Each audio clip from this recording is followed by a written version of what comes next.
मेलानेशियम, live वाले लोग सब लोग ध्यान दें, फिजी, मेलानेशियम, मार्शल और किरिबाती माइक्रोनेशिया। मार्शल आइलैंड पे अमेरिका का वायुसेना नौसेना का अड्डा है ना, ये देखिए, ये ऑस्ट्रेलिया, मेलानेशिया का यहाँ फिजी होगा, यहाँ देखिए, ये रहा फिजी, ऑस्ट्रेलिया के बगल में, ऑस्ट्रेलिया, न्यूजीलैंड के ऊपर फिजी, इस नक्शा में देखेंगे, न्यूजीलैंड के ऊपर फिजी, ये न्यूजीलैंड, इसके ऊपर ये सॉरी, ये तो उसका, ये फिजी, ये कौन है फिजी। अब चाइना क्या कर रहा है, अपना नौसेना का अड्डा कहाँ ले रहा है, फिजी में, कहाँ ले रहा है, फिजी। क्या हम लोग को इसका विरोध करना चाहिए? नहीं दिखेगा आप लोग। मरुरुआ अटाल नाम है उसका, मरुरुआ अटाल, वो छोटा मरुरुआ अटाल, वो छोटा बर्फ से ढका हुआ अंटार्कटिका, इसलिए सफेद महाद्वीप कहते हैं। बर्फ पिघलते रहता है, इसलिए गतिशील महाद्वीप कहते हैं। यहाँ लोग परमानेंट नहीं रह सकते हैं, वैज्ञानिक अपने रिसर्च कामों के लिए रह सकते हैं, अतः इसे विज्ञान को समर्पित महाद्वीप कहते हैं। इस यहाँ पर किसी भी तरह का कोई सैन्य अभियान नहीं चला सकते, कोई भी चीज मिलेगा खनिज नीचे से नहीं निकाल सकते, ये नियम है। वरना कोनो खोदे चल जाएगा नीचे पे, मात्र एरिया जो बर्फ से मुक्त रहता है उसे कहते हैं पाल्मर लैंड। देखिए पर यहाँ पे लिखा होगा पाल्मर लैंड, पाल्मेर लैंड लिखा है, नहीं लिखा। अगल बगल में जो लोग हैं अपने यहाँ एक पर्वत होगा mount Wilson massive, mount Wilson massive लिखा है। पाल्मर लैंड के पास कौन सा पर्वत? माउंट विल्सन मैसिव मिला, माउंट विल्सन मैसिव। अगल बगल 140 5140 माउंट विल्सन मैसिव। अंटार्कटिका महाद्वीप की सबसे ऊंची चोटी mount Wilson massive, mount Wilson massive. किसी को दिक्कत? हमें सबसे बड़ा पर्वत है ट्रांस अंटार्कटिक पर्वत, जिसे क्वीन मार्ट पर्वत कहते हैं। यहां से यहां तक क्वीन मार्ट पर्वत लिखा है, ट्रांस अंटार्कटिक पर्वत या क्वीन मार्ट पर्वत लिखा है, क्वीन मार्ट पर्वत, ट्रांस अटलांटिक पर्वत या क्वीन मार्ट पर्वत लिखा है।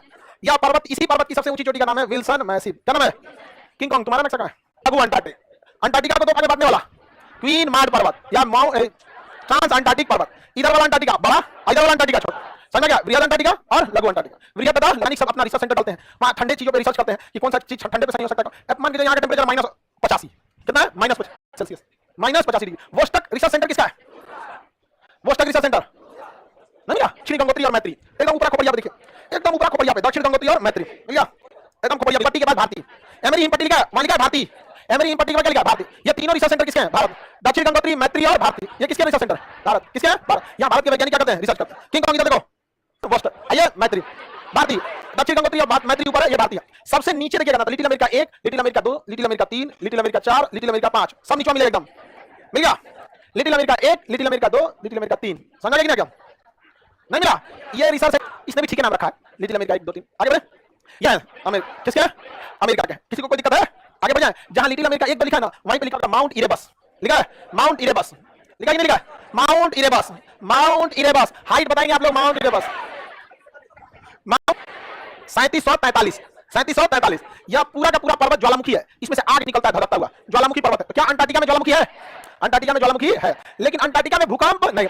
जब तक एक महाद्वीप दूसरे से टकराएगा नहीं, भूकंप आएगा नहीं। बताइए टकराने के लिए है कोई इसके पास? है बाबू, चाइना का है, उसका नाम हो जब टाइप का होगा, तेलचट्टा कॉकरोच टाइप का होगा। अंटार्कटिका में किसी भी तरह का भूकंप आता है?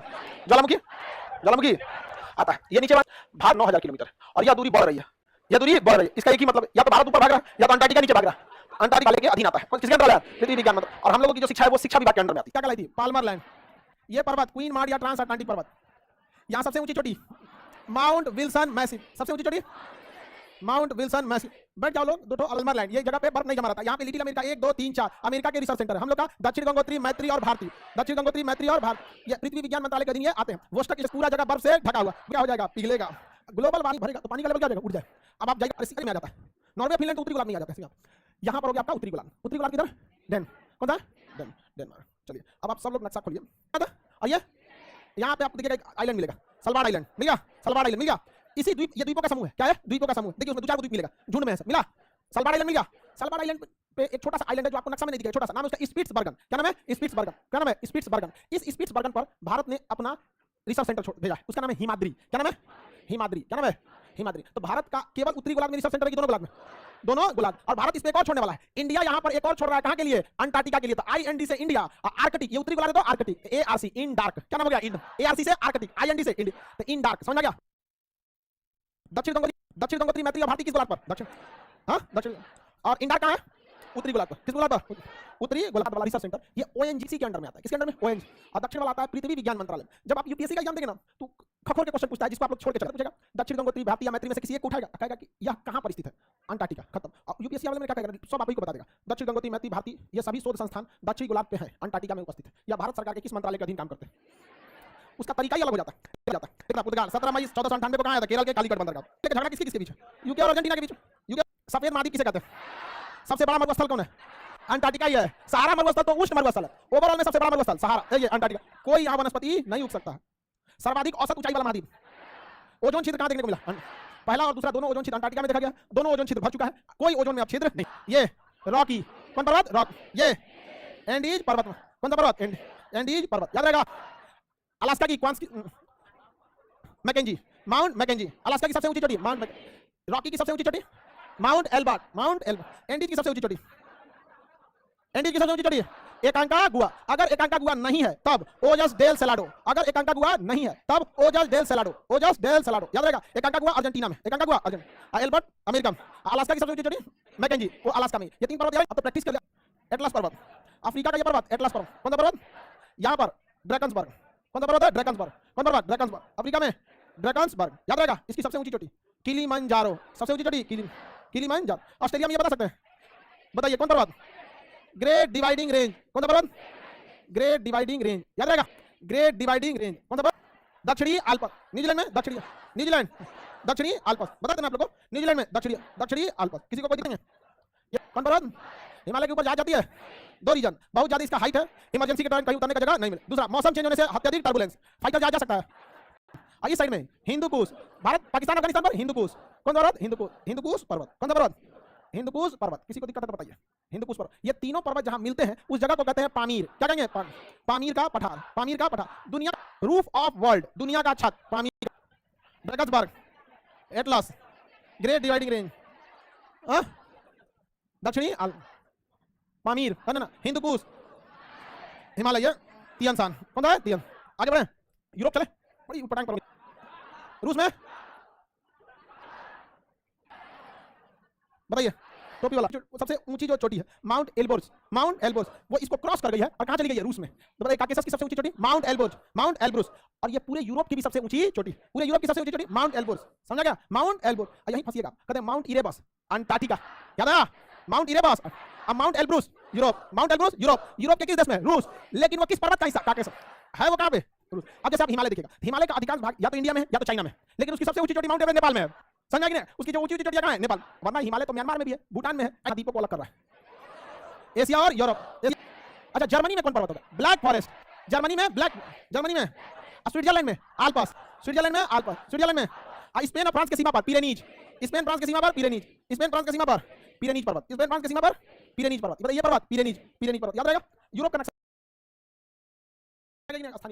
स्थानीय पवन आपको पढ़ना है, मौसमी पवन फाउंडेशन में पढ़ा दिया, सनमार्गी पवन फाउंडेशन में आपको पढ़ा दिया। यहाँ क्या पढ़ना है?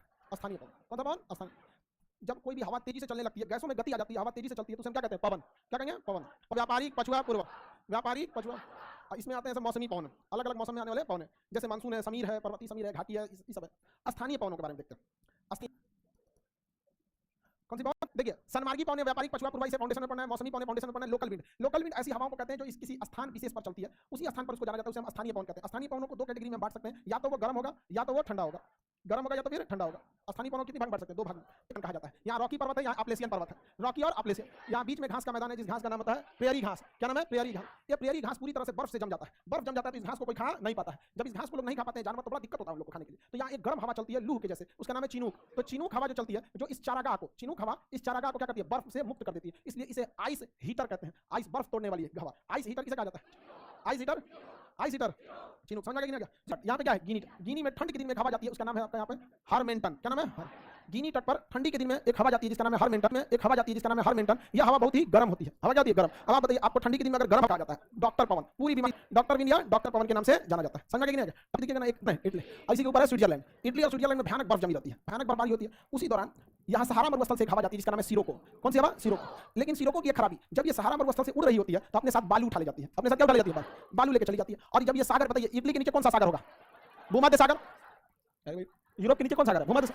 जब ये भूमध्य सागर को पार करती है तो अपने साथ बादलों को, नमी को भी लेकर चली जाती है। तो सिरोको हवा में बादल भी मिक्स होता है, सिरोको हवा में बालू भी मिक्स होता है। जब ये दोनों मिक्स हो जाते हैं सिरोको हवा में, तो इस कंडीशन में जब ये मिक्स हो जाता है, क्या उठा लिया? इटली में आपको, इटली के ऊपर पर्वत मिलेगा आपको, कौन सा? आल्प्स पर्वत। स्विट्जरलैंड, इटली में कौन पर्वत? आल्प्स। जाके टकरा जाता है किसे? आल्प्स। तो इस हवा में गर्मी भी रहती है, इस हवा में आपका नमी भी है, इस हवा में पानी भी है, बरस जाती है। ये क्या होता है? बरस जाए। तो जब ये बरसेगा तो इसमें से क्या बरसेगा? बालू भी। तो दूर से दिखेगा कि लाल लाल बालू बरस रहा है, इसलिए हम रक्त वर्षा कहते हैं। क्या कहते हैं? रक्त। सिरोको हवा कौन सी वर्षा लाती है? रक्त। सिरोको रक्त वर्षा। सिरोको क्या करा देती है? रक्त। नाम है फान। क्या नाम है? फान। ये तो सिरोको हो गया, ऊपर से आने वाली हवा का नाम फान। कौन सी हवा है? फान। फान हवा जो होती है, फान हवा या फान हवा अपने साथ बहुत ज्यादा गर्म होती है। फान हवा कैसी होती है? गर्म। और स्विट्जरलैंड में अंगूर की खेती की गई रहती है। अंगूर की खेती को गर्मी चाहिए होता है ताकि वो पक सके, नहीं तो अंगूर क्या हो जाएगा? पकेगा ही नहीं। गर्म हवा होती है, वो उसे क्या करती है? गर्म हवा पूरी तरह से बिछा देती है, तो अंगूर क्या हो जाता है? पक जाता है। अंगूर क्या हो जाएगा? पक जाएगा। तो अंगूर सऊदी अरब। इराक में हवा जाती है सामल। इराक में सामल, इराक में सामल, इराक में सामल, इराक में सामल हवा गर्म है। सिमोम, सिमोम सऊदी अरब।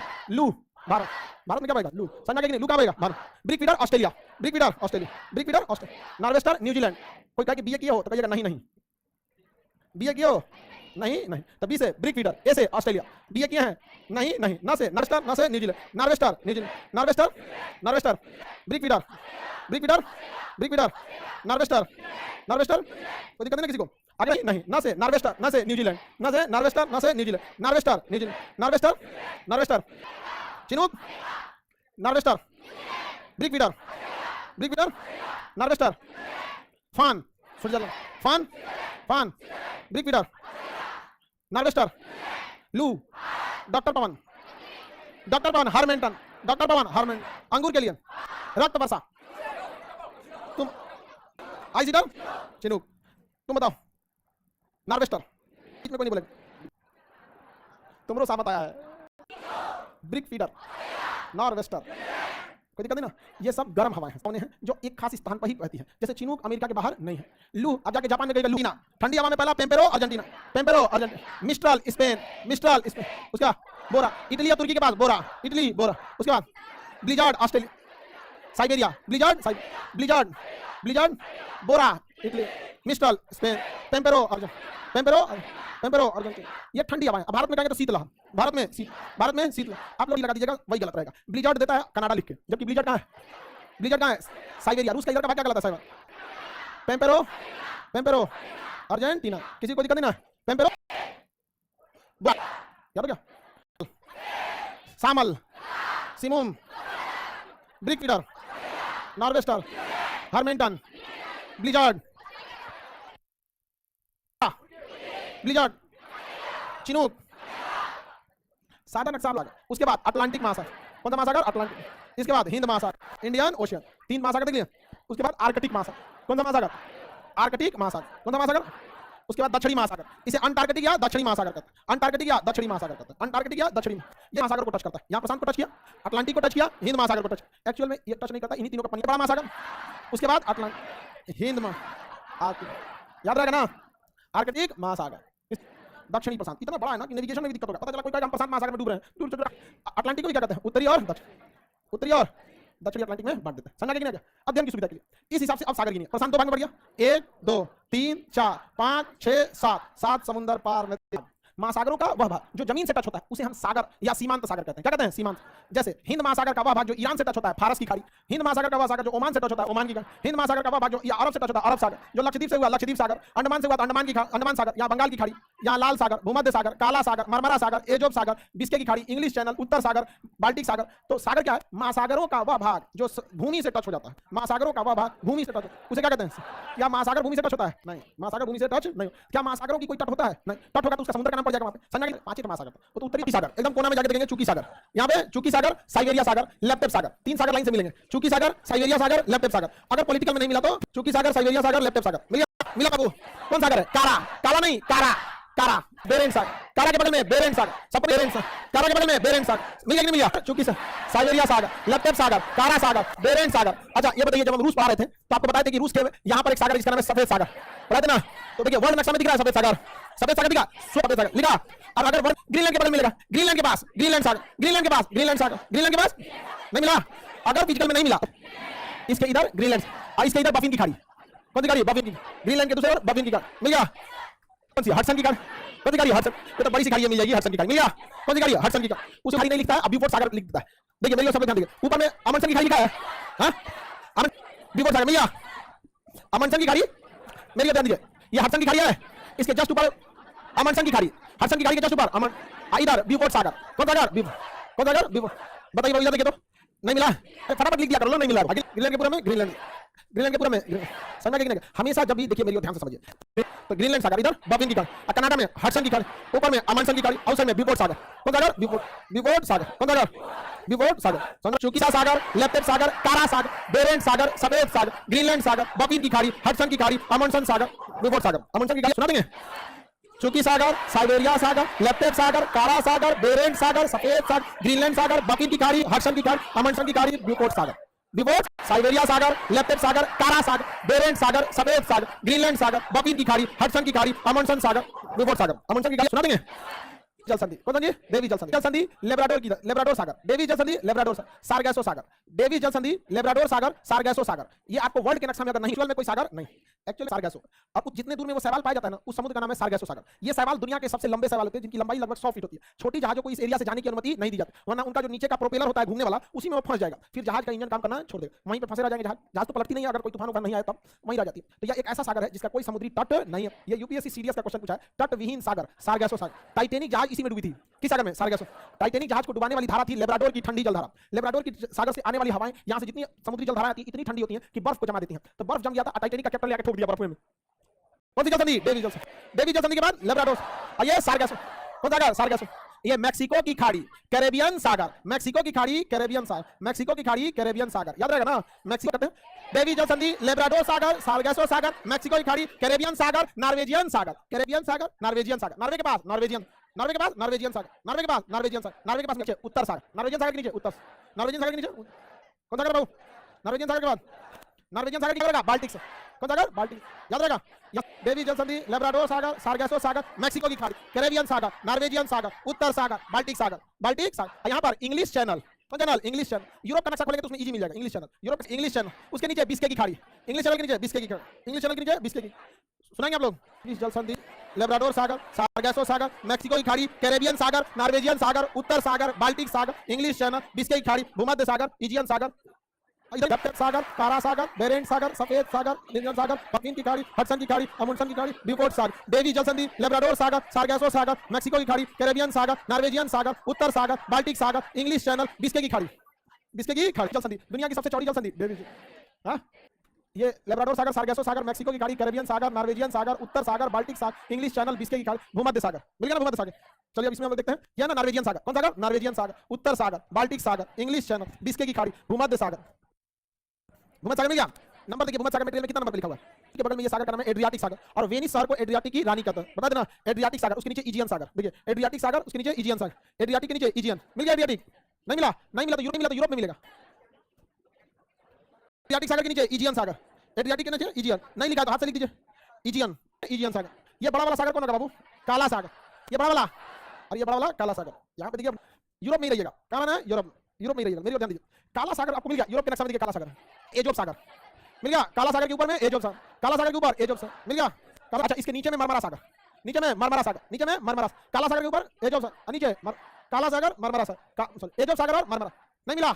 एड्रियाटिक सागर, इजियन सागर, इजियन सागर हो गया। अब यहाँ पे देखिएगा मरमरा सागर, कौन सा? मरमरा सागर, काला सागर, एजोब सागर, मरमरा सागर, काला सागर, एजोब। यहाँ तीन ठोकर, एड्रियाटिक सागर, इजियन सागर, मरमरा सागर, काला सागर, एजोब सागर। अटलांटिक महासागर में जो सागर आते हैं उन कहां से बोलिए?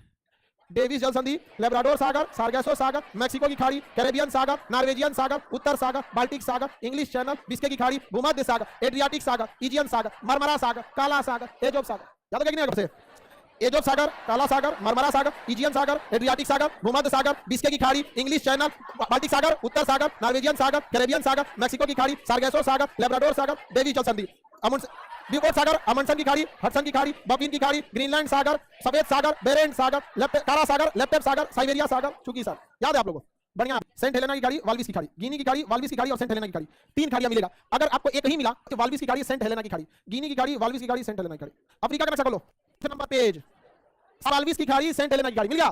पेज नंबर मिल गया। वाल्विस की खाड़ी, सेंट हेलेना की खाड़ी, तीन टोटल खाड़ी, वाल्विस की खाड़ी, सेंट हेलेना की, गिनी की खाड़ी, वाल्विस की खाड़ी, सेंट हेलेना। नहीं मिलाएंगे, तीन चार को तो और नंबरिंग करना होगा। इजियन सागर, मरमरा सागर, काला सागर, एजोब सागर, गिनी की खाड़ी, वाल्विस की खाड़ी, सेंट हेलेना की खाड़ी, तिमोर सागर, अंडमान सागर। पहले बोलिए तिमोर सागर, अंडमान सागर, तिमोर सागर, अंडमान सागर। तिमोर बनाया तो ऑस्ट्रेलिया का। अंडमान खाड़ी, कौन सी खाड़ी?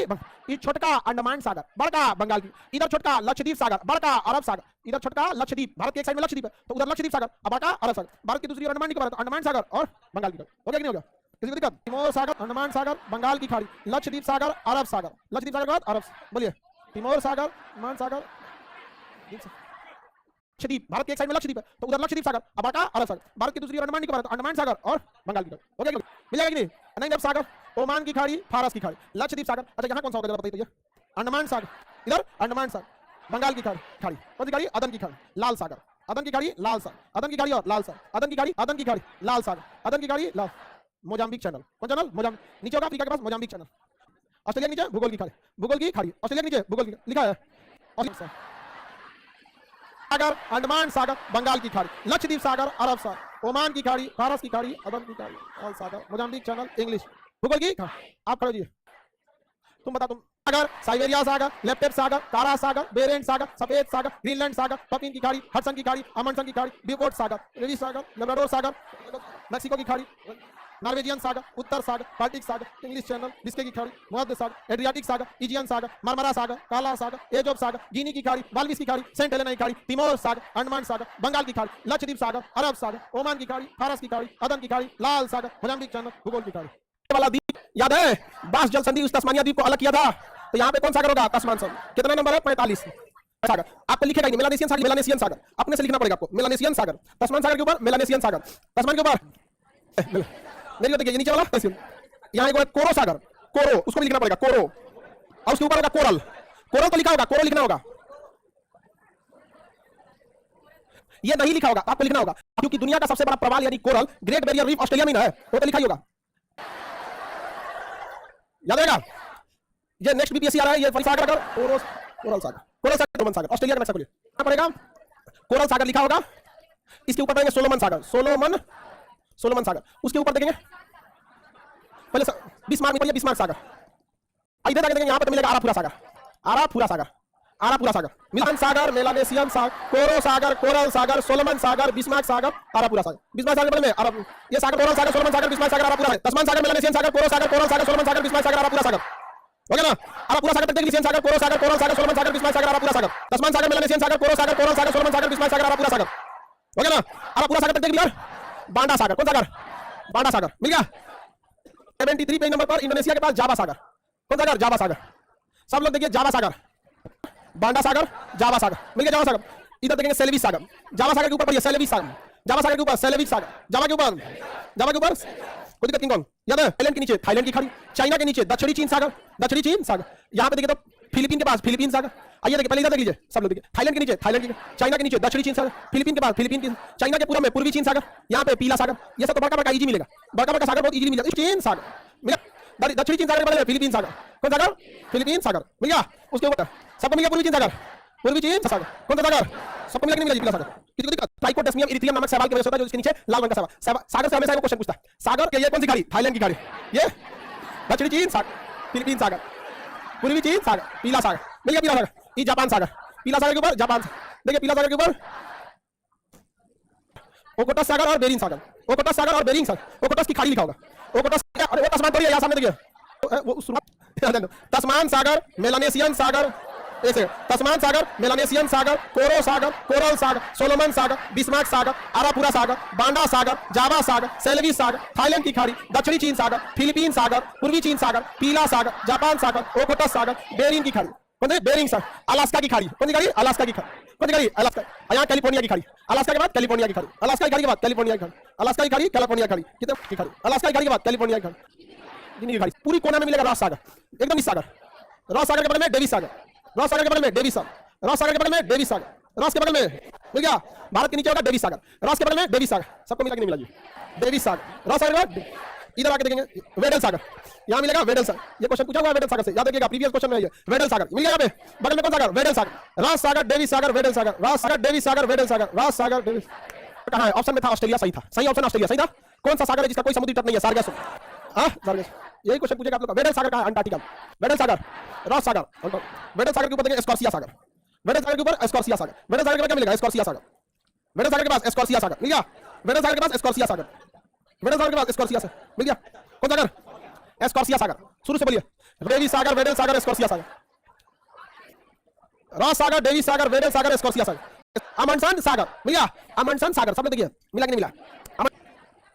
कहाँ है? मिल गया, अमंडसन की खाड़ी, आर्कटिक, अमंडसन की खाड़ी, अमंडसन सागर, अमंडसन की खाड़ी, अमंडसन सागर, नीचे वाला याद रहेगा, बताइए, रॉस सागर, रॉस सागर, डेविस सागर, वेडल सागर, स्कॉर्सिया सागर, ड्रैग पास, अमंडसन सागर, सागर है जिसका कोई तट नहीं है, सारगेस सबसे बड़ा सागर, दक्षिणी चीन सागर, दक्षिणी चीन सागर, भूमि से घिरा हुआ सागर, भूमध्य सागर, लाल सागर का लाल रंग शैवाल के कारण, ट्राइकोडेस्मियम शैवाल के कारण, लाल सागर का लाल रंग किसके कारण? ट्राइकोडेस्मियम शैवाल के कारण, लाल सागर का लाल रंग ट्राइकोडेस्मियम शैवाल के कारण, कौन सी? लाल सागर का लाल रंग, सागर सबसे बड़ा सागर, दक्षिणी चीन सागर, कौन सा महासागर है जो 3 अन्य महासागरों को टच करता है? दक्षिणी महासागर, कौन सागर? दक्षिणी महासागर, प्रशांत को भी टच करता है, हिंद को भी टच करता है, अटलांटिक को भी। सबसे नया महासागर, क्या तक दिक्कत है? सर नहीं पड़ता है, इसलिए इस एरिया को ट्रॉपिकल जोन या फिर उष्णकटिबंधीय क्षेत्र कहते हैं। ट्रॉपिकल या उष्णकटिबंध, बताइए ज्यादा चक्रवात टाइप के चक्रवात आते हैं सर। अमेरिका में आता है टॉर्नेडो, सबसे खतरनाक टॉर्नेडो, सबसे खतरनाक कहां आता है? America.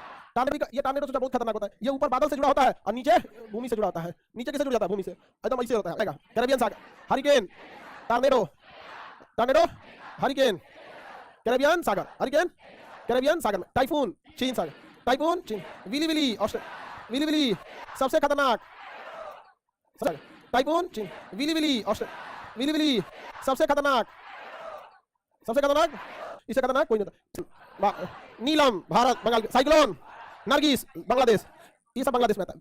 Rita America, Katrina America. पहले चक्रवातों का नाम लोग, बाब अलमंदे, किसी को दिक्कत है? फारस की खाड़ी, आइए, ओमान की खाड़ी, फारस की खाड़ी और ओमान की खाड़ी, इन दोनों को जोड़ता है हारमुज जल संधि। कौन जल संधि? हारमुज जल संधि, हारमुज। नीचे में मन्नार की, ऊपर में पाक। श्रीलंका जब आपको पढ़ा रहे थे ये बात बताए थे हम, बड़ा छोटा छोटा सागर, इसमें आपको बड़े बड़ा दिख रहा होगा। तो श्रीलंका का नाटक करते हैं, क्या कहेंगे? जल डमरू, जल डमरू, आइए जल संधि। इसमें दिक्कत हो जाएगा, इसलिए आपको कोई दिक्कत ना हो, आपको कुछ याद रखे। स्ट्रेट, दोनों को क्या कहते हैं? स्ट्रेट।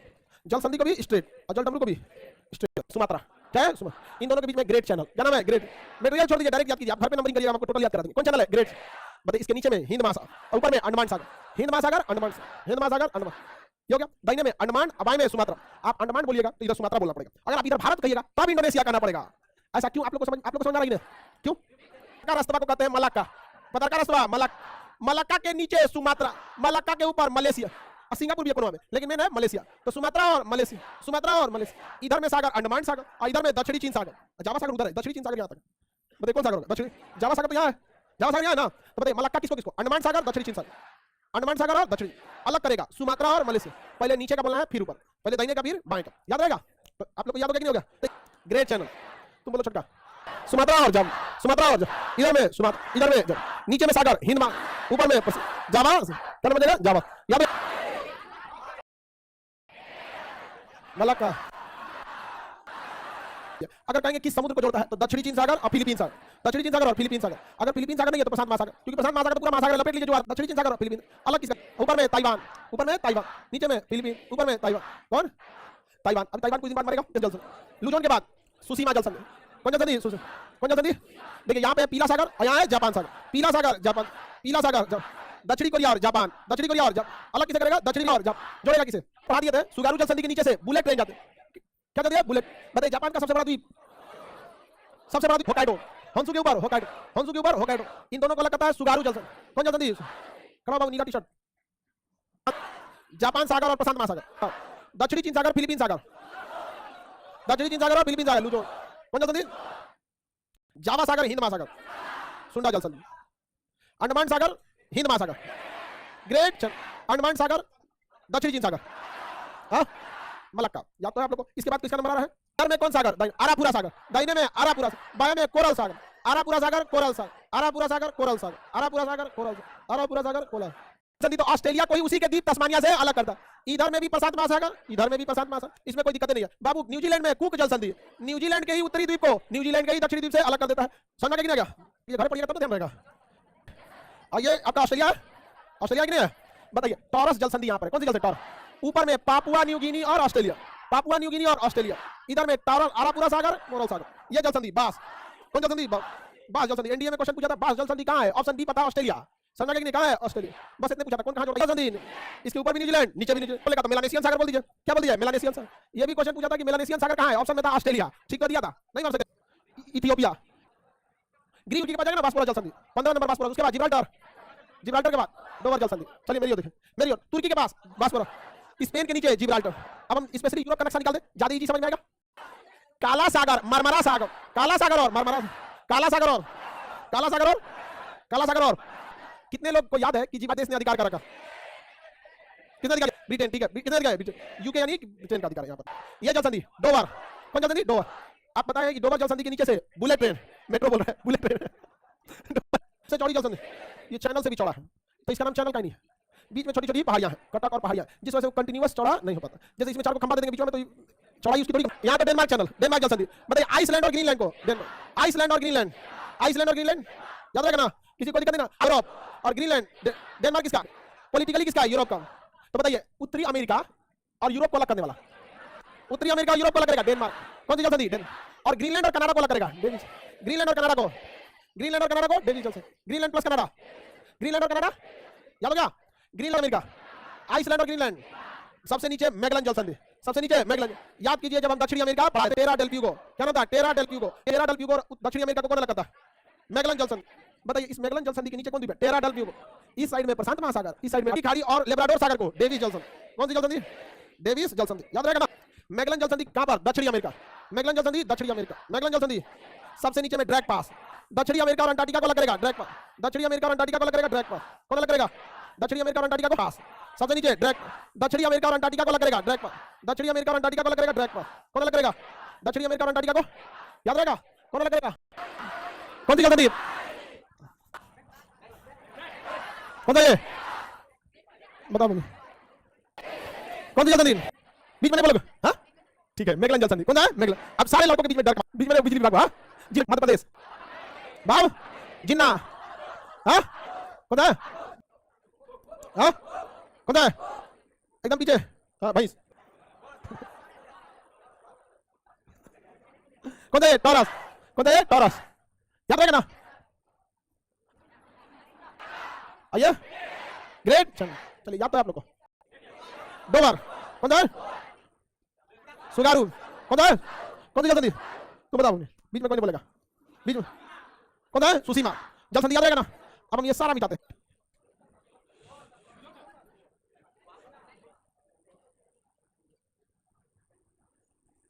मैगलन बी है। बी बिहार वाला बी। बिहार वाला आरू जल संधि। सुगारू आई। सुगारू जल संधि आई। कुक जल संधि। कुक जल संधि। कुक ये है Cook. Mozambique channel. Mozambique channel C है। जिब्राल्टर। जिब्राल्टर डी है। जिब्राल्टर जल संधि। Dover F. बैक पास बास जल संधि। बास जल संधि। बास जल संधि एन। सुंडा जल संधि। सुंडा ओ एच। कौन सा है? एच। डेविस जल संधि। Davis. Bering. Bering T. Dover तो ये था। Mozambique channel. Hormuz. Hormuz G. Bab el Mandeb. वास्पोरस। वास्पोरस S. सुसीमा। सुसीमा के। टॉरस जल संधि। Taurus L. Taurus. Great channel. Great channel. Great channel. पाक जल संधि। पाक। ग्रीनलैंड जल संधि। क्यों? Greenland Denmark. डेनमार्क जल संधि। Greenland Denmark. Malacca. Malacca. Malacca है एम। जल संधि तो याद है आप लोगों को। उसमें पतले माध्यम से टच होती है तो उसे अस्थमस या अस्थल संधि कहते हैं। अस्थमस या अस्थल। दुनिया में बहुत बहुत अस्थमस है। दुनिया में बहुत, लेकिन ये अस्थमस काम से ज्यादा नुकसान कर देते थे, समझा? इसलिए इनको काट कूट के अलग कर दिया गया और जहां से काटा गया उसी का नाम हो गया नहर। जैसे ये पनामा के पास से काटा पनामा, ये मिस्र में स्वेज के पास से काटा तो स्वेज नहर, जगह का नाम है स्वेज। तो कौन सा नहर हो गया? स्वेज। कौन? और थाईलैंड में काटा तो क्रा नहर। थाईलैंड में क्रा नहर। थाईलैंड में क्रा नहर। मिस्र में स्वेज नहर। पनामा में पनामा। जर्मनी में कील नहर। जर्मनी में याद रखिए कि चार प्रमुख नहर आपको ध्यान में है ना। मिस्र में स्वेज नहर है और थाईलैंड में, अमेरिका में पनामा नहर। अमेरिका में पनामा नहर याद रहेगा। मिस्र में बोलिए, मिस्र में, थाईलैंड में देखिए ये आपका क्रा नहर। चाहे वो ताइवान से आए, हांगकांग से आए, ये ना मकाऊ, हांगकांग, चाइना का संघाई, ताइवान, फिलीपीन, दक्षिण कोरिया, जापान, ये दुनिया के ये सबसे बड़े मैन्युफैक्चरिंग हब है सब। यहाँ पे सारे सामान बनते हैं। चाइना वगैरह में मैन्युफैक्चर बहुत भयानक होता है। आईफोन का दिक्कत हो गया है पूरा, जाली से जाएगा तो सिंगापुर का गड़बड़ हो जाएगा। लेकिन सिंगापुर इतना जल्दी डिफरेंट नहीं होने वाला क्योंकि सिंगापुर उसी हिसाब से अपने आप को क्या कर चुका है, डेवलप कर। ये कौन सा नहर हो? क्रा नहर। कौन सा नहर? क्रा। थाईलैंड में, थाईलैंड में, मिस्र में, मिस्र में स्वेज नहर। ये रहा आपका स्वेज नहर। मिस्र में स्वेज नहर। स्वेज नहर जो है ये इसके उत्तर में है भूमध्य सागर और नीचे में है लाल, नीचे की ओर है पोर्ट स्वेज और ऊपर की ओर है पोर्ट सईद। तो स्वेज नहर के उत्तर में पोर्ट सईद और नीचे में पोर्ट स्वेज। पोर्ट स्वेज जो एशिया को अफ्रीका से अलग करता है, लाल सागर को भूमध्य सागर से जोड़ता है। मानव द्वारा बनाए गए सभी नहरों में ये सबसे व्यस्त है। मानव द्वारा बनाए नहरों में सबसे व्यस्त स्वेज नहर। हालांकि इससे भी ज्यादा व्यस्त नहर है कील नहर, बट कील नहर में छोटी जहाजें जाती हैं और वो प्राकृतिक नहर है, तो बड़ी जहाज को जाने में टाइम लगता है। एक साल पहले एक जहाज फंस गया था इसमें, एवरग्रीन, तो जा रहा था स्वेज नहर। अब प्रशांत महासागर, कैरिबियन सागर को जोड़ेगा पनामा, उत्तर सागर भूमध्य सागर और लाल सागर, उत्तर सागर बाल्टिक सागर को कील नहर, थाईलैंड की खाड़ी और अंडमान सागर को क्रा नहर, कैरिबियन सागर प्रशांत महासागर कौन नहर? पनामा नहर, किसी को कोई दिक्कत? पनामा नहर लॉक सिस्टम पर है। किस पर है? लॉक, क्योंकि इसमें रास्ते में क्या लगे हुए हैं? फाटक। जैसे नहर ना, नहर है तो नहर भिन्न है। ऑप्शन क्रा, स्वेज नहर, कील नहर, पनामा नहर। क्यों भिन्न है? लॉक। हाँ, किसी एग्जाम में नहीं होता, फर्स्ट पेज या सेकंड पेज है, सेकंड पेज में पूछा किस नहर में लॉक सिस्टम है नहीं होता, तो क्वेश्चन सेट किया होगा कोनो एक आदमी। समझा? एक में डाल दिया कौन भिन्न है, एक में डाल दिया किसमें लॉक सिस्टम है। समझा कि नहीं? दक्षिण में कोई जलधारा उत्पन्न नहीं होगी, क्योंकि आपको ज्योग्राफी में पढ़ा दिया जाए डोलड्रम क्या है? डोलड्रम क्या है? डोलड्रम। आगे बढ़ा के नीचे जो जलधारा उत्पन्न होगी दक्षिणी विषुवत रेखा, ऊपर उत्पन्न होगी उत्तरी विषुवत, लेकिन 5 डिग्री उत्तर 5 डिग्री दक्षिण के बीच में जलधारा उत्पन्न नहीं होगी। तो दक्षिणी विषुवत रेखा है, उत्तरी विषुवत रेखा। जलधाराओं का नाम जिस जगह पे पाई जाती है उसी के नाम पे रख दिया जाता है। ब्राजील की धारा, कोई अलग जलधारा नहीं है, नाम बदला जाता है। समझ आएगा? कौन सी धारा? फॉकलैंड। आप बताइए फॉकलैंड की धारा गर्म होगी कि ठंडी? हाँ, ये तो किसी कीमत पे गर्म जलधारा नहीं होने वाली। जलधाराएं जो होती हैं अगर इनकी गति घट जाती है तो इसे हम प्रवाह कहते हैं, और गति बढ़ जाती है तो स्ट्रीम कहते हैं। जलधारा का स्पीड नॉर्मल होता है, अगर स्पीड बढ़ गया तो, घट गया तो हाँ प्रवाह, स्पीड घट गया तो, स्पीड घटने पर, स्पीड बढ़ने पर, स्पीड घटने पर क्या कहेंगे? प्रवाह। स्पीड बढ़ने पर मतलब आमने सामने टक्कर हुआ, स्पीड बढ़ेगा घट जाएगा? हाँ, घट जाएगा। तो धारा ये स्ट्रीम बनेगा कि प्रवाह? प्रवाह। अंग्रेजी में ड्रिफ्ट, अंग्रेजी में ड्रिफ्ट। तो ये क्या बन गया? प्रवाह। क्या बन गया? प्रवाह। बताइए ये उत्तरी अटलांटिक का प्रवाह है कि दक्षिणी अटलांटिक? नाम क्या हो गया? दक्षिणी अटलांटिक प्रवाह। दक्षिणी अटलांटिक प्रवाह। गर्म होगा कि ठंडा? ठंडा। दो रीजन है ठंडा होने का, एक ये दक्षिणी ध्रुव के पास है जो ज्यादा ठंडा है, दूसरा कि इसमें अभी अभी बहुत ही ठंडी जलधारा के मिली है, नाम क्या है? फॉकलैंड। फॉकलैंड की धारा ये टकरा के यहाँ से जब ऊपर उठती है तो इसे कहते हैं बेंगुला की धारा। कौन सी धारा? बेंगुला। बेंगुला की धारा। और यहाँ से छोटी सी धारा आगे निकल जाती है, ये हिंद महासागर में चली गई, इसलिए इसको पढ़ाएंगे तब जब पढ़ाएंगे हिंद महासागर। अभी तो हम दक्षिणी विषुवत रेखा। कौन सी जलधारा? दक्षिणी विषुवत रेखा की जलधारा। ये ब्राजील की धारा, ये फॉकलैंड की धारा, ये नीचे वाला कौन सी है? फॉकलैंड। ये दक्षिणी अटलांटिक प्रवाह, दक्षिणी अटलांटिक प्रवाह। याद रहेगा? ये बोलिए कौन धारा? बेंगुला। कौन धारा? बेंगुला। बेंगुला की धारा। कोई दिक्कत? ये तो इधर चला गया, छोड़िए। फॉकलैंड गर्म की ठंडा। एंटिलीज द्वीप कहते हैं, ग्रेटर एंटिलीज बड़े द्वीपों को, लेसर एंटिलीज छोटे द्वीपों, और क्यूबा को एंटिलीज की मोती कहते हैं ना। तो क्यूबा के नीचे से जाएगा तो एंटिलीज की धारा। कौन सी धारा? और क्यूबा के ऊपर से जाएगा तो फ्लोरिडा की धारा। तो ये उत्तरी अटलांटिक, उत्तरी विषुवत रेखीय जलधारा दो भागों में बढ़ जाता है। किससे टकराकर? तो एंटिलीज द्वीपों से टकराकर। एंटिलीज द्वीपों का समूह है, नीचे से निकला तो एंटिलीज की धारा और ऊपर से निकला तो फ्लोरिडा की। नहीं बन गया? कौन सी धारा? फ्लोरिडा। अब ये दोनों आपस में मिल जाएंगे दोबारा, जब मिल जाएगा दोबारा तो आमने सामने टक्कर नहीं हुआ है, साथ में हुआ है, तो इसकी स्पीड बढ़ेगी। और यहाँ टक्कर, आमने सामने स्पीड घट गई, और यहाँ टक्कर, तो ये हो गया आपका गल्फ स्ट्रीम। क्या हो गया? स्ट्रीम। क्या हो जाता है? स्ट्रीम। क्या बन गया? स्ट्रीम। क्या बन गया? स्ट्रीम। और ये गल्फ ऑफ मैक्सिको के पास बना था, इसलिए इसे कहा गया गल्फ स्ट्रीम। गल्फ स्ट्रीम याद रहेगा? क्या कहा जाएगा? Gulf stream. किसी को दिक्कत है बताइए? इधर आ रही है पछुआ, उत्तरी गोलार्ध की दिशा अलग होती है, दक्षिणी की अलग होती है। ये इधर जाती है व्यापारी, इधर आती है पछुआ, इधर जाती है व्यापारी, इधर आती है पछुआ। कोई दिक्कत? इधर व्यापारी, इधर पछुआ, ये इधर गई व्यापारी, ये इधर गई, ये इधर आया पछुआ, वो भी इधर आया पछुआ। समझ रहा है कि नहीं? कहां से निकल गई? सुनिए ध्यान से, व्यापारी कौन निकल गई और वो समुद्री जलधारा को स्पीड देके चली गई, ना कि पकड़ के लेके चल गया। हम किसी गाड़ी को ढकेल देंगे, अब कहां पकड़ के किधर गिरेगा? बताइए, गर्म और ठंडी जलधाराएं आ गई। मछली पकड़ने के लिए सबसे अच्छा होता है जहां गर्म और ठंडी जलधाराएं आपस में मिलती है। फॉकलैंड के पास मछली पकड़ाई जाएगी नहीं? हाँ, बहुत पकड़ा जाएगा यहाँ पे।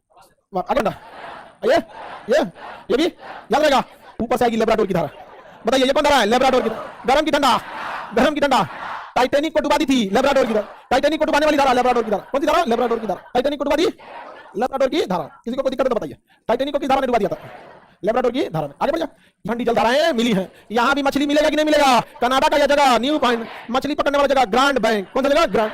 मछली मिलेगा आपको बता दें, गौरव। किसी को दिक्कत? लेब्राडोर। इस धारा का होता है वहां। अब देखिएगा ठंडी का दिन आ गया, अब नहाने वाले चट्टानों को भी लाएगा। घने कोहरे में दिखा नहीं कैप्टन को, ले आके ठोक दिया टाइटैनिक किसमें? माइनस टेंपरेचर में था। इस अब बताइए आमने सामने टकराए, स्पीड बढ़ेगा कि घटेगा? अब बन जाएगा क्या बनेगा? प्रवाह। बताइए उत्तरी अटलांटिक प्रवाह की दक्षिणी अटलांटिक प्रवाह? हाँ, कौन सा प्रवाह? उत्तरी अटलांटिक प्रवाह। कौन प्रवाह? उत्तरी अटलांटिक प्रवाह। ये क्या था? दक्षिणी, उत्तरी अटलांटिक और दक्षिणी अटलांटिक प्रवाह। समझ गया? यह उत्तरी अटलांटिक प्रवाह, यह दक्षिणी अटलांटिक। देखिए ये दक्षिणी विषुवत देखिए, ब्राजील की धारा, फॉकलैंड। फॉकलैंड धारा ने दो चेंजेस किया। पहला कि इसको धारा से स्पीड हटा के प्रवाह बना दिया, और दूसरा इसे ठंडा कर दिया। समझ गया? और इसे ढकेल के ले गई पछुआ पवन। इधर जाती है व्यापारी, इधर आती है पछुआ। वही काम यहाँ गल्फ स्ट्रीम, ऊपर से आ रहा है लेब्राडोर। ये दो काम करेगा। कितना काम? दो। एक तो इसको धारा से प्रवाह में बदल देगा, धारा से किसे बदल देगा? प्रवाह। और दूसरा इसे ठंडा कर देगा। क्या करेगा? ठंडा। तो इसे गर्म से क्या कर देगा? ठंडा। तो उत्तरी अटलांटिक प्रवाह ये स्ट्रीम होगी, प्रवाह, प्रवाह, क्योंकि स्पीड घट गई, आमने सामने टक्कर हुई। ये गर्म होगी कि ठंडी? हाँ, गर्म होगी। ये स्ट्रीम था, स्ट्रीम में धारा की मात्रा ज्यादा होती है, और यहाँ यह धारा था। समझ? यहाँ बराबर बराबर में टक्कर हुआ था, इसलिए जीत गया। यहाँ बराबर में टक्कर नहीं हुआ, ये तो स्ट्रीम है। अब वो क्या है? धारा। तो यहाँ कौन जीत जाता है? स्ट्रीम। गल्फ स्ट्रीम उत्तरी अटलांटिक प्रवाह को ठंडा होने नहीं देता है। गल्फ स्ट्रीम उत्तरी अटलांटिक प्रवाह को ठंडा होने नहीं देता। किस होने नहीं? इसीलिए उत्तरी अटलांटिक प्रवाह को यूरोप, ये गर्म होता है और इसे यूरोप का कंबल कहा जाता है। किसे? Gulf stream. अगर गल्फ स्ट्रीम नहीं रहता तो उत्तरी अटलांटिक प्रवाह ठंडा हो जाता और ये पूरे यूरोप को ठंडा कर देता, पूरा का पूरा यूरोप को और ठंडा। अभी ठंडी का दिन आ रहा है, यूरोप मर जाएगा, जर्मनी में ठंडा से। यूरोप का कंबल सोचिए ना, नार्वे की धारा। कौन सी धारा? नार्वे की धारा। सीधे निकलता, ये तो कौन हो गया? उत्तरी अटलांटिक प्रवाह, इसकी तीन शाखा, ये कहलाता है नार्वे की धारा। ये नार्वे की धारा रूस के लिए वरदान साबित होता है, क्योंकि ठंड के दिन में रूस के ये सभी बंदरगाह क्या हो जाते हैं? जम जाते हैं। लेकिन इसका मुर्मुस्क बंदरगाह नहीं जमता है, क्योंकि नार्वे की धारा इसे जमने से रोक देती है। समझा गया? यूपीएससी मेंस में ज्योग्राफी में 4 क्वेश्चन का छोटा छोटा कॉमन है, 4 बड़े आंसर, उसमें एक ये पूछा था 4 गुना यही जलधारा वाला सारा बात लिख देना है। पॉजिटिव में यूरोप का कंबल कायदा सीधे गया नॉर्वे, सीधे गया ऊपर गया ग्रीनलैंड, ऊपर गया इर्मिंगर और ग्रीनलैंड, ऊपर गया तो इर्मिंगर और ग्रीनलैंड, इर्मिंगर और ग्रीनलैंड, नीचे आता है तो रेनल और किनारी, नीचे आता है तो रेनल और किनारी। अब इसको आगे कल समझा देंगे। ठीक महासागर में थे ये बताइए दक्षिणी विश्वद्वीपीय जलधारा, ये ब्राजील की कौन सी धारा थी? ब्राजील, दोनों के दोनों कैसे थे? गर्म। ये दक्षिणी विश्वद्वीपीय जलधारा, दक्षिणी विश्वद्वीप, ये ब्राजील की धारा, ये फॉकलैंड की धारा, कौन सी धारा? फॉकलैंड की धारा, ये दक्षिणी अटलांटिक प्रवाह, दक्षिणी अटलांटिक प्रवाह, बेंगुला की धारा, ये बिना नाम का है, जब हम इधर पूछेंगे तो इसको पढ़ेंगे, नहीं समझे? उत्तरी विश्वद्वीपीय जलधारा, एंटीलीज की धारा, फ्लोरिडा की धारा, गल्फ स्ट्रीम, ये लेब्राडोर की धारा। बताइए स्पीड जाएगा क्या बनेगा? उत्तरी अटलांटिक प्रवाह, उत्तरी अटलांटिक प्रवाह, ये ऊपर गया तो नॉर्वे की धारा। रूस का एक बंदरगाह मुर्मुस्क बंदरगाह क्यों नहीं जमता? नॉर्वे की गर्म जलधारा के पास, नॉर्वे की गर्म जलधारा। नंबरिंग बोलेंगे बताइए गल्फ 4, लेब्राडोर, उत्तरी अटलांटिक प्रवाह 7 नंबर पे नॉर्वे, 8 नंबर इर्मिंगर, 9 नंबर ग्रीनलैंड। चलिए याद रखिए मेरी, इसकी एक शाखा ऊपर जाती है इर्मिंगर और एक शाखा नीचे जाती है रेनल। सुनिए ध्यान से, 3 शाखा है मेरी, ध्यान देखिए याद रखिए मेरी। आइए उत्तरी अटलांटिक प्रवाह, इसकी कितनी शाखा है? कितनी शाखा? 3, एक नॉर्वे, एक इर्मिंगर, एक रेनल। कितनी शाखा है? इसे उत्तरी अटलांटिक का पंजा कहते हैं, उत्तरी अटलांटिक का पंजा। समझ में नहीं? किस जलधारा को उत्तरी अटलांटिक का पंजा कहा जाता है? उत्तरी अटलांटिक प्रवाह, क्योंकि कई भागों में बढ़ जाता है, कई भागों में बढ़ जाता है। ऊपर गया रेनल इर्मिंगर, नीचे गया रेनल, इधर गया नॉर्वे, इर्मिंगल नॉर्वे रेनल, इर्मिंगल नॉर्वे रेनल, याद रहेगा ना? इर्मिंगल ये ना आईएनआर इंडियन, पहले नीचे रेनल। पहले भारत की रुपया का साइन नहीं बना था ना ये वाला, क्या लिखा था? आईएनआर, आईएनआर लिखा था। ग्रीनलैंड की धारा कैसी हो जाएगी? ठंडी, ग्रीनलैंड की धारा ठंडी, ग्रीनलैंड की तो इर्मिंगर ही जाके आगे क्या बन जाती है? ग्रीनलैंड। जब तक उसमें आया तब तक इर्मिंगर, और उसके बाद ग्रीनलैंड, आइए सीधा निकल गया तो नॉर्वे, और नॉर्वे की धारा आगे जाके जम जाता है। समझ नहीं? ये गर्म रहते रहते सबको गर्म करेगा, यहाँ जाने के बाद जम जाता है। ये क्या रहता है? जम जाता है। आइए नीचे वाला रेनल, नीचे वाला रेनल, रेनल भी कितना दूरी से आ रहा है जरा देखिए। उत्तरी विश्वद्वीपीय यहाँ से घूमते घूमते घूमते, क्या इसके पास ऊर्जा बचा होगा? तो ये भी ऊर्जा जब इसका खत्म हो गया तो ये भी ठंडा हो गया। जब ये ठंडा हो जाता है तो ये भी ठंडी जलधारा हो जाती है। किनारी की धारा, कौन सी धारा? किनारी की धारा, कौन धारा? किनारी, किनारी, हाँ ग्रीनलैंड, ठंडी वाली का ग्रीनलैंड, आया किनारी, पता है किनारी, किनारी की धारा जो बहती है ना एकदम स्ट्रेट लाइन में बहती है, एकदम 90 डिग्री सीधा, तो वो वाला सीधा नहीं, मतलब ना लगाएंगे कटक सीधी जलधारा। ये बताइए बेंगुला, फॉकलैंड, याद रहेगा? इसको मेंस में कैसे लिखेगा जलधाराओं के बारे में? तो सीधा से पूछेगा समुद्र में उत्पन्न होने वाली जलधाराओं की विवेचना कीजिए तथा इसके लाभ एवं हानि की चर्चा। क्या लाभ होगी, क्या हानि होगी, कैसे होगा? नॉर्मल है, समुद्र का जल जो होता है वो द्रव, समुद्री जल पृथ्वी के घूर्णन के कारण उत्पन्न कोरियोलिस बल तथा उसके ऊपर वायुमंडल में चलने वाली पछुआ पूर्वा तथा व्यापारिक कोणों से प्रभावित होता है और इसी कारण इसकी उत्पत्ति होती है। इसकी उत्पत्ति विश्व रेखा के यदि उत्तर में हुआ तो उत्तरी, दक्षिण में हुआ तो दक्षिणी। दक्षिणी विश्व रेखा की जलधारा व्यापारिक कोणों के प्रभाव में आगे बढ़ती है और ब्राजील से टकराकर उसका नामकरण ब्राजील की धारा हो जाती है, जब तक कि वो पछुआ कोणों के प्रभाव में आ जाती है और फॉकलैंड द्वीप के पास उसे फॉकलैंड की धारा मिल जाती है जो इसके तापमान को बहुत ही ठंडा कर देती है और ये प्रवाह का रूप लेकर आगे बढ़ने लगती है। इसकी कुछ जल हिंद महासागर की ओर प्रवेश कर जाता है, जबकि इसका कुछ भाग अफ्रीका महाद्वीप के पश्चिमी तट से, मिर्च मसाला लगाना सीखिए, अफ्रीका महाद्वीप से टकरा के नहीं, अफ्रीका महाद्वीप के पश्चिमी तट से, वो एकदम कहेगा कितना अच्छा लगाना है, पश्चिमी तट से टकराकर और नीचे लगाइए, उत्तर की दिशा में गतिमान हो जाती है, चल देती है नहीं, गतिमान हो, वाह वाह कितना अच्छा लगा एकदम, और वापस इस चक्र को पूरा करते हुए दक्षिणी विश्व की जलधारा में मिल जाती है। और ये समझ गए दक्षिणी खत्म हो गया, पाक लेबे, फॉकलैंड की धारा, लेब्राडोर की धारा, बेंगुला की धारा, केनारी की धारा, ठीक है, फॉकलैंड की धारा, केनारी की धारा, लेब्राडोर की धारा और बेंगुला की धारा, हां फाक लेबे। बताइए ठंडी, अच्छा ये विश्व की जलधारा गर्म की ठंडा ये किस द्वीप से टकराने जा रही है? मेडागास्कर की केनारी की धारा, ठीक है, फॉकलैंड की धारा, केनारी की धारा, लेब्राडोर की धारा और बेंगुला की धारा, हां फाक लेबे। बताइए ठंडी किससे टकरा रही है? मेडा आपको बताएं हैं कि जब किसी द्वीप के दोनों साइड में सागर हो तो उसका नाम बाईं ओर के आधार पर रखा जाता है। तो इधर वाला हो जाएगा मेडागास्कर की धारा, ये मोजाम्बिक है ना, ये जाएगा मोजाम्बिक की धारा, मेडागास्कर की धारा और मोजाम्बिक की धारा, मेडागास्कर और मोजाम्बिक, मेडागास्कर तथा मोजाम्बिक की, याद रहेगा? जब ये दोनों मिल जाती है तो अल्बुहास की धारा, कौन सी धारा? अल्बुहास। क्वेश्चन पूछा था हिंद महासागर की जलधारा किस द्वीप से टकराकर दो भागों में बट जाती है? हाँ बताइए, मेडागास्कर की धारा गर्म की ठंडी, मोजाम्बिक की धारा गर्म की ठंडी, गर्म, अल्बुहास की धारा गर्म। अच्छा ये स्ट्रीम होगा कि नहीं? क्योंकि स्पीड बढ़ेगा, सेम डायरेक्शन में स्पीड बढ़ेगा। देखिए ना यहाँ ये दोनों सेम डायरेक्शन में था, स्ट्रीम बन गया था, ये भी स्ट्रीम हो जाना चाहिए। अल्बुहास की धारा, अल्बुहास स्ट्रीम होना चाहिए, नाम है इसका अल्बुहास, लेकिन ये स्ट्रीम नहीं बन पाता। इधर ना, इधर से जो जा रहे हैं सब इधर से, ये जाके इसे टकरा जाता है, जाके क्या टकरा, ये अभी स्पीड बढ़ाएगी जाके ठोक देता है इसको। अभी मिलती स्पीड थोड़ा बढ़ जाता है, स्कूटी थोड़ा बैठते उड़ जाएगा, स्कूटी बैठते उड़ जाता है। बना है दक्षिणी हिंद प्रवाह, प्रवाह काहे बन गया? स्पीड कम हो गई, स्पीड कम हो गई, इसलिए हो गया दक्षिणी हिंद प्रवाह, दक्षिणी हिंद प्रवाह। समझा लेकिन दक्षिणी विश्व देखिए, ये मोजाम्बिक, ये मेरा मिल गया तो अल्बुहा, सारा स्पीड टूट दिया इधर से आगे, दक्षिणी हिंद प्रवाह, दक्षिणी हिंद प्रवाह, याद रहेगा? दक्षिणी हिंद प्रवाह, किसी को कोई दिक्कत नहीं है? दक्षिणी हिंद प्रवाह, कोई दिक्कत? आगे बढ़ जाना। अब आगे बढ़ते हैं, यहाँ पे ये ऑस्ट्रेलिया से टकराता है और ऊपर उठता है, तो बताइए पूर्वी ऑस्ट्रेलिया की पश्चिमी ऑस्ट्रेलिया, पश्चिमी ऑस्ट्रेलिया की धारा, कौन सी धारा? पश्चिमी ऑस्ट्रेलिया की धारा गर्म की ठंडी, ठंडी, दक्षिणी हिंद प्रवाह ठंडी, और उत्तरी दक्षिणी विश्व हाँ गर्म हो जाएगा। ये बताइए उत्तरी विश्व की धारा गर्म, उत्तरी विश्व की गर्म, यहाँ सोमेरू की धारा गर्म, सोमेरू की धारा गर्म, अरे सोमालिया के पास है ना ये, सोमालिया सोमेरू गर्म ठंडा दोनों में आता है, गर्म ठंडा दोनों में आता है। ये कैसे क्वेश्चन पूछता है? जैसे देखिए कभी कभी कुछ क्वेश्चन ऑप्शन के हिसाब से भी चेंज हो जाता है, समझ गया? शाहरुख खान गरीब है, महासागर करते हैं, अर्धमहासागर क्या कहते हैं? अर्धमहासागर, कोई दिक्कत है किसी को? बताइए ऊपर वाला उत्तरी विश्व की जलधारा, सोमेरू की धारा, सोमेरू की धारा ठंडी है, तुलनात्मक रूप से ठंडी, तुलनात्मक रूप से ठंडी। दक्षिणी विश्व की जलधारा किस द्वीप से टकराएगा? मेडागास्कर, इसके पूर्व में मेडागास्कर की धारा, पश्चिम में मोजाम्बिक, मिल गया तो अलगुआस, अलगुआस गर्म की ठंडा, गर्म। अब फिर ये चल जाता है दक्षिणी हिंद प्रवाह, ऑस्ट्रेलिया से टकराएगा, पश्चिमी ऑस्ट्रेलिया की धारा, पश्चिमी ऑस्ट्रेलिया की धारा। याद रहेगा विषुवत रेखा में बताइए, ये उत्तरी विषुवत रेखीय जलधारा, ये एंटिलीज की धारा, फ्लोरिडा की धारा, गल्फ स्ट्रीम, लेब्राडोर की धारा, उत्तरी अटलांटिक प्रवाह, नॉर्वे की धारा, इरमिंगर की धारा और ग्रीनलैंड की धारा, रेनल की धारा और केनारी की धारा। याद है विषुवत रेखीय जलधारा, ब्राजील की धारा, फॉकलैंड की धारा, दक्षिणी विषुवत रेखीय, दक्षिणी अटलांटिक प्रवाह और बेंगुला की धारा। बताइए उत्तरी विषुवत रेखीय धारा, ये सुमेरु की धारा। इधर देखिए, ये दक्षिणी विषुवत रेखीय धारा, मोजाम्बिक की धारा, मेडागास्कर की धारा, अलगुआस की धारा, दक्षिणी हिंद प्रवाह, पूर्वी पश्चिमी ऑस्ट्रेलिया की धारा। ये हम पढ़ा दिए थे आपको, कहाँ पे पहले ही क्या आता दक्षिणी विषुवत रेखीय जलधारा, ऊपर में उत्तरी विषुवत रेखीय, नीचे में दक्षिणी विषुवत रेखीय। जापान के पूरब से गया तो सुसीमा की धारा, क्योंकि सुसीमा जल संधि होकर गया, और इधर से गया तो क्यूरोसिवो की धारा। ध्यान से देखिए, जापान के बीच में जापान है, यहाँ ध्यान दीजिएगा, ठीक है।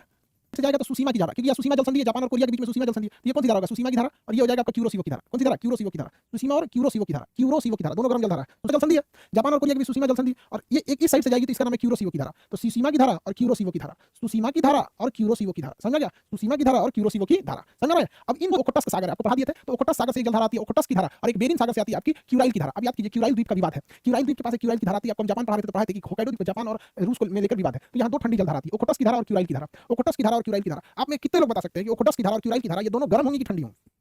ठंडी होंगी। कौन सी जलधारा है? उत्तरी विषुवत रेखीय जलधारा। ये कौन सी जलधारा है? सुसीमा की धारा। ये कौन सी जलधारा है? क्यूराइल की जलधारा। कौन सी है? क्यूराइल की जलधारा। ये सब गर्म। अब ऊपर से की धारा, क्यूराइल की धारा, ओखोटस की धारा और क्यूराइल की धारा।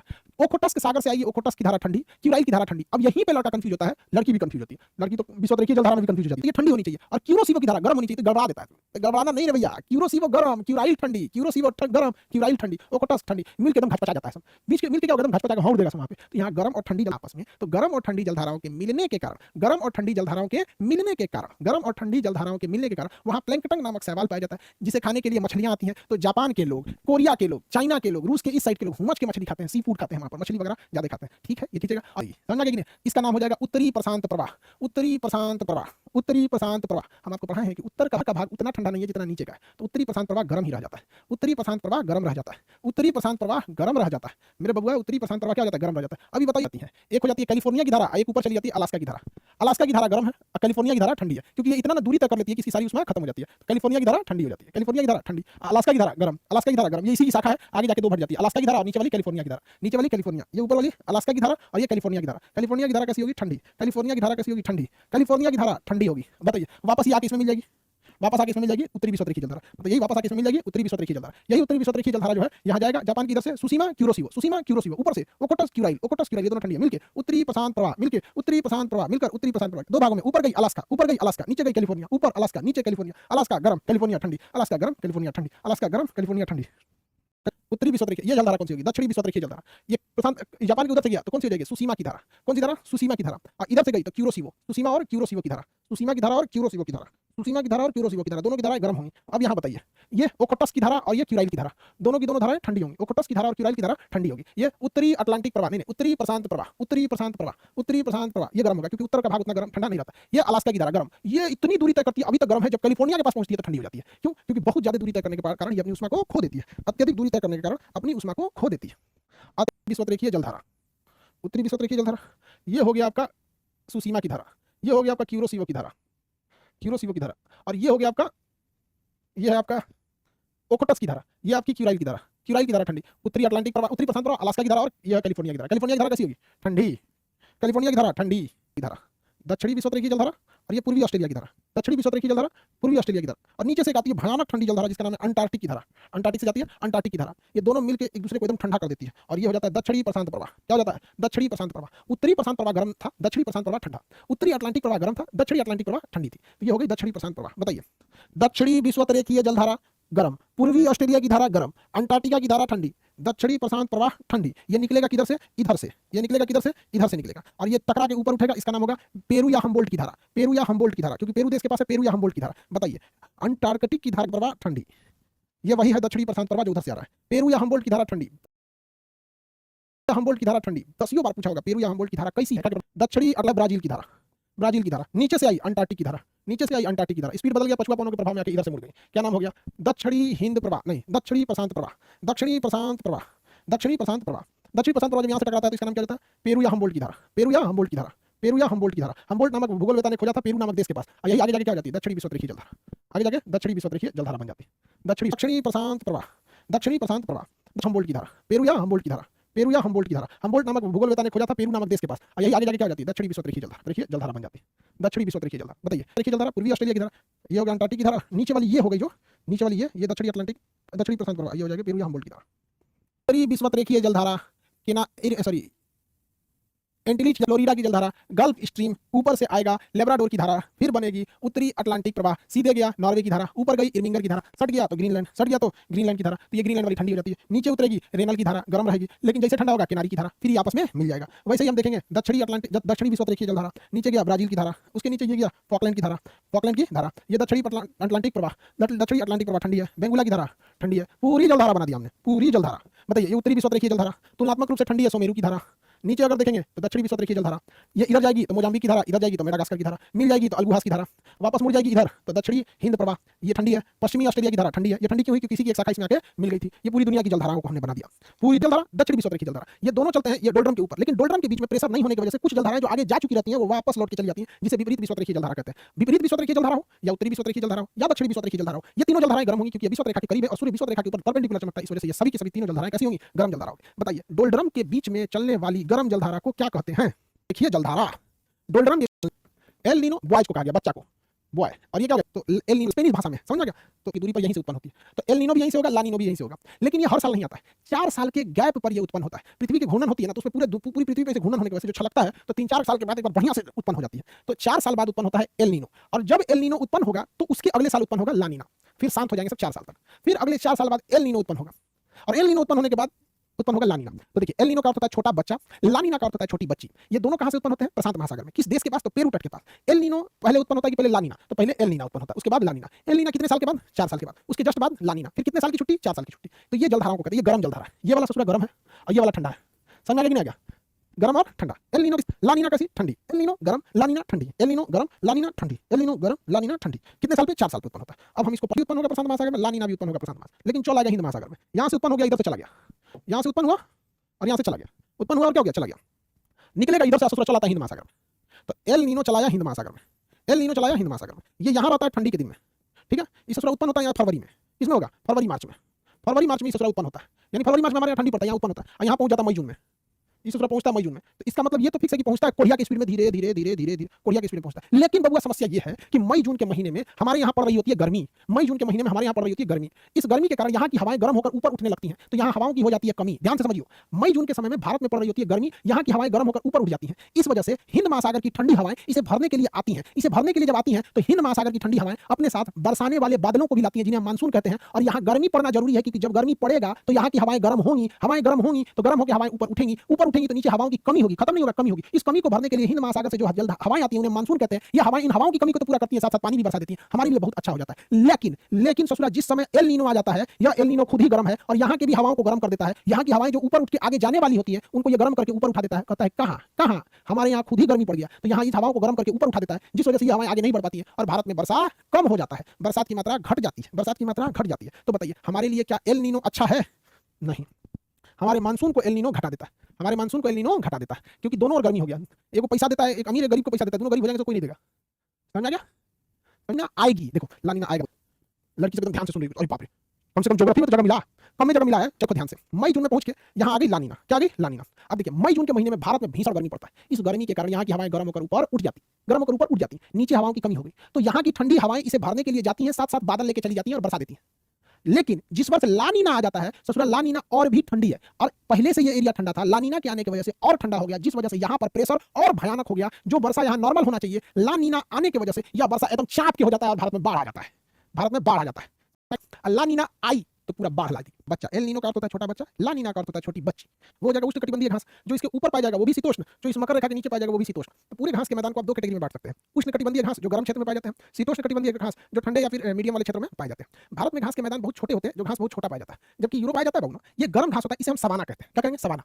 तो गर्म घास के मैदानों को हम सवाना कहते हैं, इसका एक कॉमन नाम है। जैसे आदमी किसी का नाम नहीं पता होता, कैसे होता है? बाबू, लड़का, लड़की, तो जैसे हमको इतनी स्टूडेंट्स कटिबंधीय घास को सवाना के नाम से जाना जाता है, सवाना, ठीक है। यहाँ पे भी क्या पाया जाएगा? सवाना। लेकिन कुछ देशों ने अपने अपने, जैसे ब्राजील में भी सवाना, तो कुछ देशों ने अपने सवाना घास को अलग से नाम दे दिया, जैसे श्रीलंका ने नाम दे दिया पटाना। हालांकि पटाना घास भी अपने अपने सवाना है, क्योंकि कर्क रेखा और मकर रेखा के बीच के क्षेत्र को गर्म क्षेत्र कहते हैं, और गर्म क्षेत्र में उगने वाले घास को हम सवाना कहते हैं। तो अफ्रीका के लोगों ने अलग से कोई नाम ही नहीं दिया, लेकिन इस ससुर ने अपना अलग नाम दे दिया, है सवाना, लेकिन उसको ये अलग नाम दे दिया पटाना। जैसे कोई पुरुष है, नाम उसका सुरेंद्र, सुरेश, महेश कुछ भी रखिए, कोई महिला है कंपोज घास का मैदान। अब आप बताइए कंपोज घास का मैदान सवाना होगा कि नहीं होगा? बिल्कुल सवाना होगा। बिल्कुल क्या होगा? सवाना होगा। अर्जेंटीना में पंपास, कंपाज, क्या पाया जाता है? पंपास। आप में से कितने लोग बता सकते हैं क्या यह पंपास घास सवाना होगा? अर्जेंटीना में पाया जाने वाला पंपास घास सवाना नहीं होगा।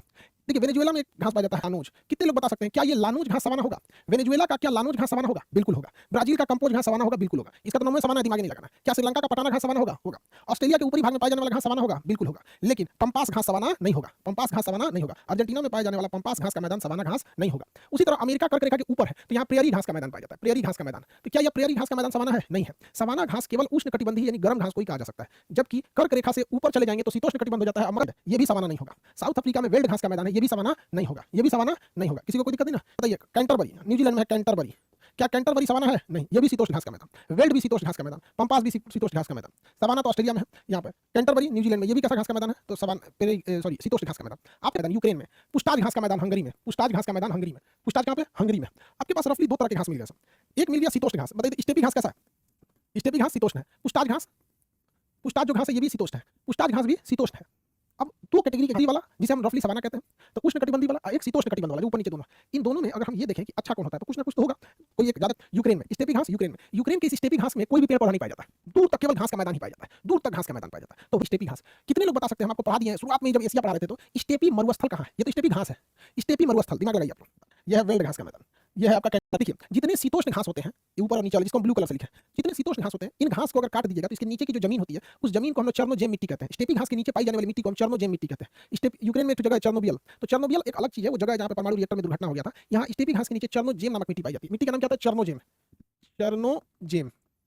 स्टेपी घास के नीचे चर्नोजेम नामक मिट्टी पाई जाती है और यह चर्नोजेम मिट्टी गेहूं की खेती के लिए बहुत अच्छी होती है। किसकी खेती के लिए? गेहूं की खेती के लिए बहुत अच्छी होती है। इसलिए जहां जहां शीतोष्ण घास होगा ना, जहां जहां शीतोष्ण घास के नीचे हमें चर्नोजेम मिट्टी देखने को मिलेगी और यह मिट्टी गेहूं के लिए अच्छी होती है। इसलिए प्रेयरी घास के मैदान भी है, इसके नीचे भी शीतोष्ण घास चर्नोजेम मिट्टी पाई जाएगी और गेहूं होगा। याद कीजिए यहाँ का विनिपेग शहर याद कीजिए, कनाडा का विनिपेग शहर दुनिया का सबसे बड़ा गेहूं का मंडी था, दुनिया का सबसे बड़ा गेहूं का मंडी था कनाडा का चर्नोजेम। अब बात करते हैं स्टेपी। स्टेपी भी एक तरह का शीतोष्ण घास है, शीतोष्ण घास के नीचे चर्नोजेम मिट्टी पाई जाएगी, शीतोष्ण घास के नीचे चर्नोजेम मिट्टी पाई जाएगी और यह मिट्टी गेहूं के लिए अच्छी होती है। यह मिट्टी किसके लिए अच्छी होती है? गेहूं के लिए अच्छी होती है। अब इसका मतलब स्टेपी जो घास है यहाँ पे भी चर्नोजेम मिट्टी पाई जाएगी।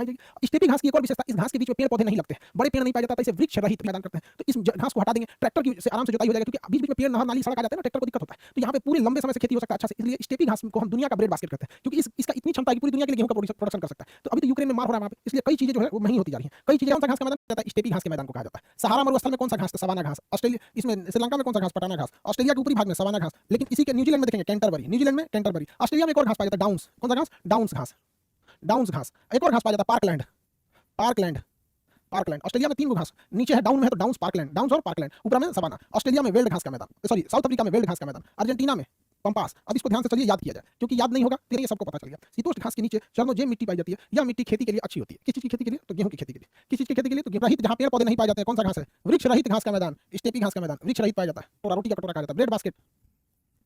वेनेजुएला में कौन सा घास का मैदान?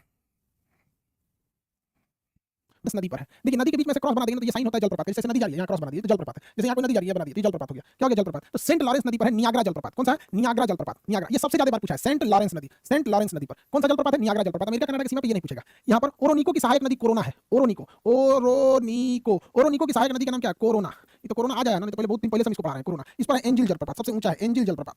एंजिल जलप्रपात सबसे ऊंचा जलप्रपात, एंजिल जलप्रपात। वेनेजुएला में ओरोनिको की सहायक नदी कोरोना पर कौन सा जलप्रपात है? एंजिल जलप्रपात। अफ्रीका में विक्टोरिया जलप्रपात, जाम्बेजी नदी पर, जाम्बेजी, जाम्बेजी नदी पर विक्टोरिया जलप्रपात, विक्टोरिया जलप्रपात। जाम्बेजी नदी पर विक्टोरिया जलप्रपात, जाम्बेजी नदी पर विक्टोरिया जलप्रपात, विक्टोरिया जलप्रपात।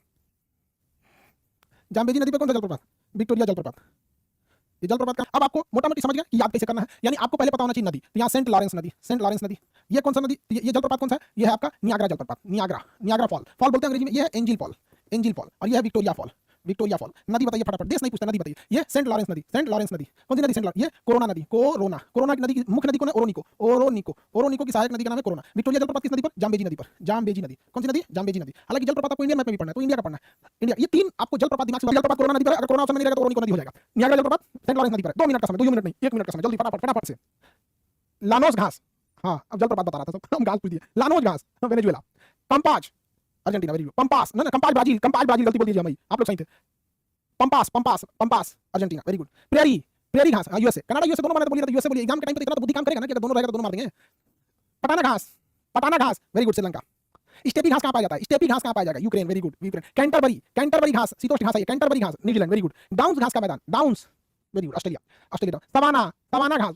हाँ, अगर सवाना डायरेक्ट पूछ रहा है तो अफ्रीका बताना पड़ेगा। अगर सवाना पूछ रहा है तो आपको अफ्रीका बताना पड़ेगा।